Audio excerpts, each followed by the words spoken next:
नमस्कार, मैं प्रियंका। आप देख रहे हैं 4 PM। पहली बार गृह मंत्री अमित शाह अपना पूरा सिस्टम लगाकर भी फेल हो गए हैं। एक तरफ उद्धव ठाकरे के बागी सांसदों ने पलटी मारी है, तो वहीं दूसरी तरफ गृह मंत्रालय ने डायरेक्ट सांसदों की धरपकड़ करके कितनी बड़ी चूक कर दी है और कैसे अमित शाह अपने ही बनाए खेल में फंस गए हैं, आपको बताएंगे। लेकिन पहले बिग ब्रेकिंग देखिए।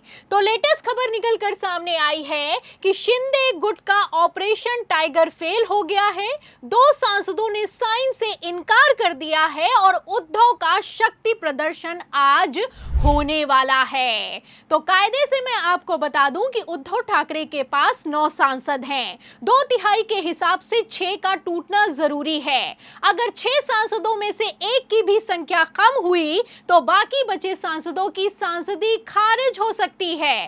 फिलहाल इसी को लेकर अब पेच फंस गया है। आपको बता दें कि ठीक एक दिन पहले खबर निकल कर सामने आई कि उद्धव की सेना फिर से टूट गई है। 6 बागी सांसदों ने शिंदे को अपना नेता मान लिया है और लोकसभा स्पीकर को पत्र सौंप दिया गया है। फिलहाल अब ऐसा कुछ होता हुआ नजर नहीं आ रहा है। आपको बता दें कि 2/3 बहुमत जुटाने में अमित शाह नाकामयाब साबित हुए हैं और लेटेस्ट खबर के मुताबिक 6 सांसदों में से 2 सांसदों ने डील पर साइन करने से साफ इनकार कर दिया है। तो आप देख सकते हैं कि किस तरीके से उद्धव ठाकरे के एक दांव ने अमित शाह को चारों खाने चित्त कर दिया है। आपको बता दें कि ऑपरेशन टाइगर की भनक लगते ही अपने सांसदों की लॉयल्टी को चेक करने के लिए उद्धव ठाकरे ने व्हिप जारी किया। व्हिप के हिसाब से जब भी पार्टी कोई आदेश देती है तो मौजूदा सांसदों को वही करना होता है जो पार्टी का आदेश होता है। फिलहाल व्हिप के खिलाफ जाकर अब सांसदों ने बड़ी चूक कर दी है। आपको बता दें कि एक तरफ उद्धव ठाकरे की मीटिंग में 6 सांसद नहीं पहुंचे हैं, वहीं दूसरी तरफ उन सांसदों को कारण बताओ नोटिस जारी कर दिया गया है। अब यहीं पर पेच फंस गया है क्योंकि ये एक तरीके का लीगल नोटिस है। ऐसे हालातों में अगर सांसद किसी तरह का कोई जवाब नहीं दे पाए तो उनकी सांसदी को खारिज करने की प्रक्रिया शुरू कर दी गई है। एक तरफ उद्धव ठाकरे बागी सांसदों पर दबाव बना रहे हैं तो वहीं दूसरी तरफ बौखलाए अमित शाह ने गृह मंत्रालय से डायरेक्ट हाई अलर्ट जारी करके अपने ही पैरों पर कुल्हाड़ी मारने का काम किया है। मतलब कि कल तक जो खेल पर्दे के पीछे चलता था अब वो खुलकर सबके सामने आ गया है। लेटेस्ट खबर निकल कर सामने आई है कि उद्धव ठाकरे के 6 बागी सांसदों की सुरक्षा को बढ़ाने के लिए गृह मंत्रालय ने हाई अलर्ट जारी किया है और डीजीपी को उनकी सुरक्षा बढ़ाने का आदेश पारित कर दिया है। मतलब आप समझ सकते हैं कि अब किस तरीके से खुलेआम बागी सांसदों की बाड़ेबंदी की जा रही है। ये सुरक्षा बढ़ाई जा रही है या फिर कि सांसदों पर दबाव बनाया जा रहा है, आप समझ सकते हैं। फिलहाल एक तरफ जहां 2 सांसदों ने अपनी सांसदी खारिज होने के डर से पलटी मारी है, ऐसे हालातों में अमित शाह भी अपने आपे से बाहर दिखाई दे रहे हैं क्योंकि यहां पर सिर्फ महाराष्ट्र में अमित शाह का खेल फेल नहीं हुआ है बल्कि बंगाल में भी पेच फंस गया है।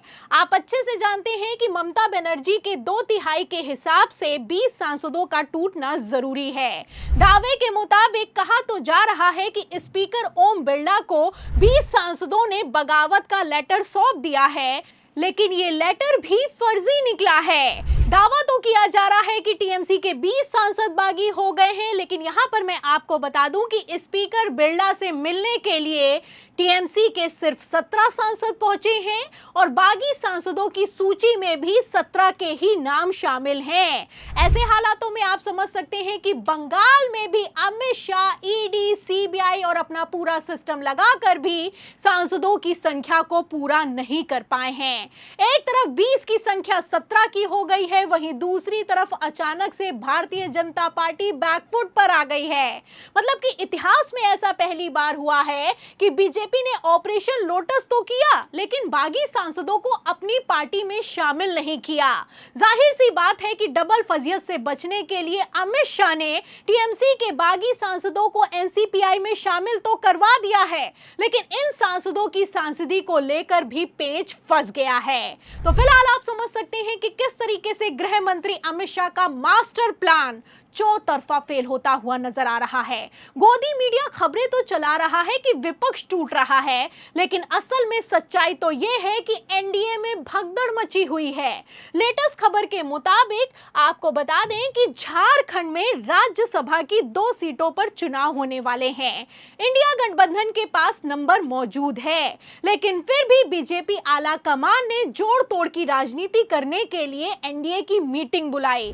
इस मीटिंग में मैं आपको बता दूं कि एनडीए के ही 7 विधायक गायब हो गए। एक तरफ कांग्रेस ने दावा किया कि 7 विधायक भारतीय जनता पार्टी के हमारे संपर्क में हैं, वहीं दूसरी तरफ बीजेपी आला कमान ने अचानक से सारे विधायकों को होटल में शिफ्ट कर दिया है। तो आप समझ सकते हैं कि किस तरीके से अमित शाह अपने ही खेल में फंसते हुए नजर आ रहे हैं। दावा तो किया जा रहा है कि मानसून सत्र के पहले 2/3 बहुमत जुटाने के लिए भारतीय जनता पार्टी ने अपनी पूरी ताकत लगा ली है। मोदी शाह ने तैयारी की है कि विशेष सत्र बुलाकर जो परिसीमन बिल है उसे पारित करवा लिया जाएगा। फिलहाल पिछली बार तो ये बिल पारित नहीं हो पाया था, लेकिन इस बार क्या 2/3 बहुमत अमित शाह जुटा पाएंगे? आपको बता दें कि लोकसभा से लेकर राज्यसभा तक भारतीय जनता पार्टी के पास नंबर मौजूद नहीं है। अकेली बीजेपी के पास सिर्फ 240 सीटें हैं। वहीं अगर एनडीए की बात की जाए तो एनडीए के पास 293 और 2/3 का आंकड़ा होता है 362 का। इसमें आप देख सकते हैं कि 69 सीटें अभी कम हैं। वही हाल राज्यसभा में भी है।